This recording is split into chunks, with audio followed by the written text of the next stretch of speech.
Hello students, welcome to hunt math. आज हमारा ninth की एक्सरसाइज 2.1 का क्वेश्चन नंबर 6 है, जिसमें वो आपको कह रहे हैं if possible right the following in m/n form. यानी कि आपको एक क्वेश्चन दिया हुआ है, आपने उसको सॉल्व करके फ्रैक्शन की फॉर्म में लिखना है। अब देखें, हमारे पास ये एक डेसिमल नंबर है 2.4 और नीचे है 6। अब हमने इसको सॉल्व करना है, तो क्या करेंगे, मैं इसको लिखूँगी 2.4 मल्टीप्लाई 1/6।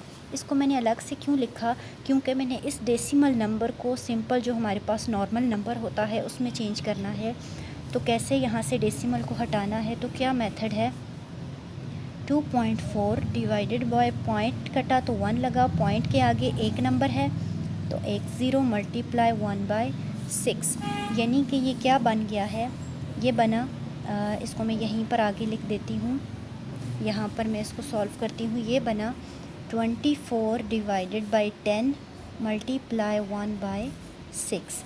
अब देखें, ये बन गया 24 1 ज़ार 24 और 10 6 ज़ार 60। अब हम इसको रिड्यूस करेंगे। रिड्यूस कैसे करेंगे, 2 1 ज़ार 2, 2 2 ज़ार 4, 2 3 ज़ार 6, 2 0 ज़ार 0, 2 6 ज़ार 12, 2 15 ज़ार 30। अब ये 3 से कटेंगे, 3 2 ज़ार 6, 3 5 ज़ार 15। यानी कि इसकी जो रिड्यूस्ड फ्रैक्शन है वो क्या आई, 2 डिवाइडेड बाई 5, और यही इसका आंसर है। बिल्कुल सिंपल क्वेश्चंस हैं। अब अगला हमारे पास जो क्वेश्चन है वो है नंबर 2, जो है वो है हमारे पास 1/पाई। अब देखें, ये एक सिंबल है पाई, जिसको हम सॉल्व नहीं कर सकते, यानी कि हम इसको मज़ीद रिड्यूस नहीं कर सकते। ये ऑलरेडी m/n फॉर्म में है, ये भी m/n फॉर्म में था, लेकिन ये रिड्यूसेबल था, सॉल्वेबल था, हमने इसको सॉल्व कर दिया है। लेकिन ये जो है ये सॉल्वेबल नहीं है, इसलिए हम यहाँ पर लिख देते हैं नॉट पॉसिबल। ठीक है, यानी कि हम इसको मज़ीद सॉल्व नहीं कर सकते, तो मैंने इसकी जगह नॉट पॉसिबल लिख दिया। अब हमारे पास नेक्स्ट क्वेश्चन है क्वेश्चन नंबर 3 0.72। अब हमने इसको सॉल्व करना है, तो यही मेथड जो मैंने यहाँ पर यूज़ किया कि मैंने डेसिमल को ख़त्म करना है 0.72। अब वहाँ पर देखें, पॉइंट के बाद हमारे पास एक नंबर था, यहाँ पॉइंट के बाद 2 नंबर हैं, पॉइंट काटा तो 1 लगा, आगे 2 नंबर हैं तो 2 ज़ीरोज़, ये बन गया 72 डिवाइडेड बाय 100। अब हमने यहाँ इसको रिड्यूस करना है, तो 2 3 ज़ार 6, 1 बचा, 2 6 ज़ार 12, 2 5 50 ज़ार 100, 2 1 ज़ार 2, 2 8 ज़ार 16, 2 25 ज़ार हो गया 50। अब ये देखें, 18 और 25 एक टेबल में नहीं कट सकते, तो यही इसका आंसर है। ठीक है, अब एक और क्वेश्चन मैं आपको करवा देती हूँ, that is question number 4 √49 divided by 2। अब देखें, ये जो 49 है ये परफेक्ट स्क्वायर है, √49 divided by 2, √49 equals to 7 divided by 2। अब देखें, ये दोनों एक टेबल में नहीं आते, कटते नहीं हैं, मज़ीद रिड्यूस नहीं हो सकता, तो यही इसका आंसर है। अब चलते हैं नेक्स्ट क्वेश्चन पे। अब ये जो क्वेश्चंस हैं ये मेरे ख्याल से 4th 5th लेवल के क्वेश्चन हैं। Right the following in decimal number. बिल्कुल सिंपल है, यहाँ गलत हो गया था, मैंने दोबारा लिखा है 4/6। हमने इसको डेसिमल नंबर में चेंज करना है। सिंपल है बिल्कुल, हमने क्या करना है, डिवाइड करना है इसको, न्यूमरेटर अंदर और डिनोमिनेटर बाहर। 6 4 से डिवाइड नहीं होता, इसलिए हम यहाँ पर पॉइंट लगा के 0 लगाएंगे। दैन 6 6 ज़ार 36, 6 7 ज़ार 42, तो बड़ा हो गया, 6 6 ज़ार 36, माइनस किया तो क्या आया 4, पॉइंट लगा हुआ है 0। दैन फिर 6 6 ज़ार 36, फिर 4, फिर 6 6 ज़ार 36, यानी कि ये फ्रैक्शन चलती जा रही है। तो इसका आंसर क्या आया 0.6, और ये बार क्या शो करती है कि ये 6 रिपीट हो रहा है। ठीक है जी, बिल्कुल सिंपल क्वेश्चंस हैं ये।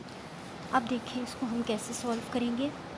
249 डिवाइडेड बाय 33, 3 के टेबल से दोनों रिड्यूसेबल हैं, 3 11 ज़ार 3 8 ज़ार 24, 3 3 ज़ार 9, तो ये आ गया 83/11।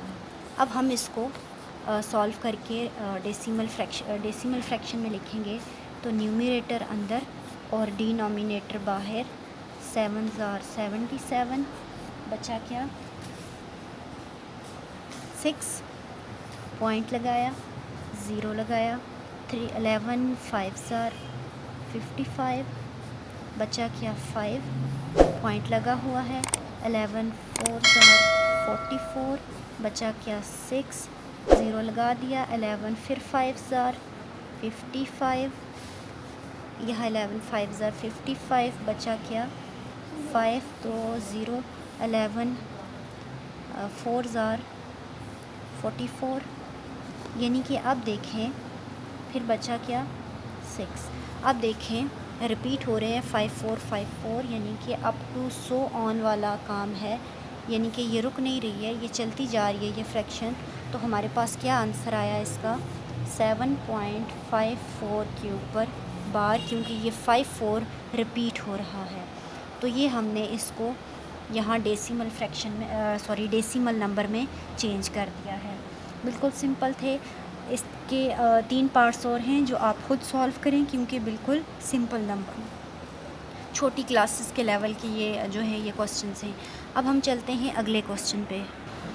अब देखें अगला क्वेश्चन है what is the length of diagonal of square of side 3 centimetre long, यानी कि एक स्क्वायर है जिसकी चारों साइड्स 3 सेंटीमीटर की हैं। आपने उसका डायगोनल फाइंड आउट करना है।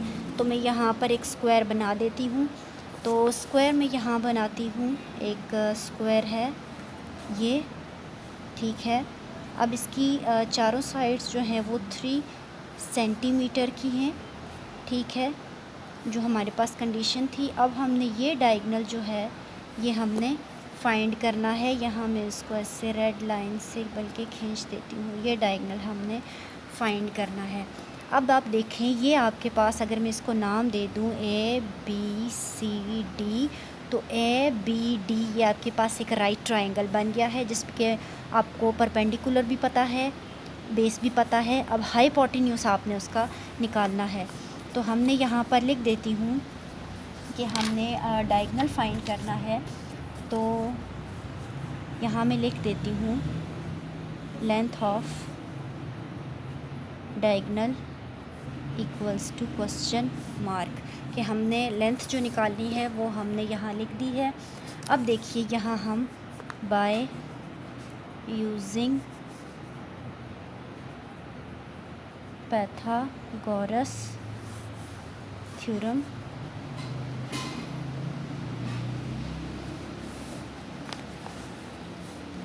तो ये हमारे पास क्या आएगा, हमारे पास एक ट्रायंगल है, ये नहीं, एक राइट ट्रायंगल है ABD, ठीक है। तो ये किसके इक्वल हो जाएगा, पाइथागोरस थ्योरम है हमारे पास, हाइपोटेन्यूज का स्क्वायर इक्वल्स टू बेस का स्क्वायर प्लस परपेंडिकुलर का स्क्वायर। देन हाइपोटेन्यूज का स्क्वायर इक्वल टू आ जाएगा बेस का स्क्वायर, बेस इज़ 3 का square plus perpendicular is also 3 का square. 9 + 9 that is equals to 18। अब स्क्वायर है तो हमने स्क्वायर ख़त्म करना है, तो स्क्वायर रूट लेना है बोथ साइड पे। यहाँ लिख देते हैं taking square root on both sides, ठीक है। तो ये आ गया h का स्क्वायर इक्वल्स टू √18। तो h इज़ इक्वल्स टू, यहाँ मैं LCM लेती हूँ, 2 9 ज़ार 18। अब देखें 3 ज़ार 9, 3 1 ज़ार 3, ठीक है। तो ये क्या बनेगा, 2 हैं, पेयर है, 3 का स्क्वायर मल्टीप्लाई 2। इसको मैंने इस फॉर्म में लिख दिया। ये तो आ गया स्क्वायर रूट के बाहर। Then h is equal to 3√2। यही हमारे पास रिक्वायर्ड डायगोनल है और उसकी लेंथ कितनी है 3√2। सॉरी, आपको नज़र नहीं आया, यहाँ आपको नज़र आ रहा है कि रिक्वायर्ड डायगोनल की लेंथ आपके पास क्या आ गई 3√2, जो ये है। नेक्स्ट क्वेश्चन है, मैं यहाँ लिख देती हूँ, फिर मैं आपको बताती हूँ। अब यहाँ देखिए मैंने क्वेश्चन लिखा है what is the value of circumference by diameter for a circle of radius 3 centimetre. यानी कि आपने सर्कमफेरेंस बाय डायामीटर की वैल्यू निकालनी है जब एक सर्कल की जिसका रेडियस कितना है 3 सेंटीमीटर है। अब देखिए हमारे पास क्या आएगा, यहाँ पर देखें आप, हमने circumference C by diameter D equals to find करना है। अब देखें circumference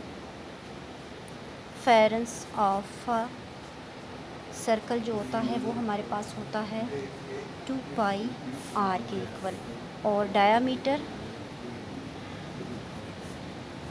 of a circle is equals to 2 R. ठीक है, अब हमने दोनों का निकालना है C by D, then C equals to 2 pi R और डी इक्वल्स टू 2 आर।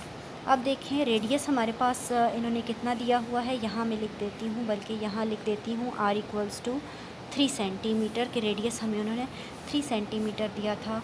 तो 2 पाई आर इज़ 3, यहाँ इस तरह से कर देती हूँ, और 2 इंटू 3, ये 2 इसके साथ, ये 3 इसके साथ cancel, then C by D is equals to pi, यानी कि सी बाई डी किसके इक्वल है, पाई के। ये हमारा रिक्वायर्ड आंसर था।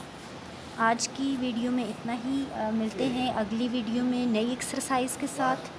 हमारे चैनल को सब्सक्राइब कीजिए, लाइक कीजिए और कमेंट्स में हमें बताइए जो आपको समझ आई, जो नहीं समझ में आई, इसके अलावा भी कुछ जो आप बताना चाहें। मिलते हैं अगली वीडियो में।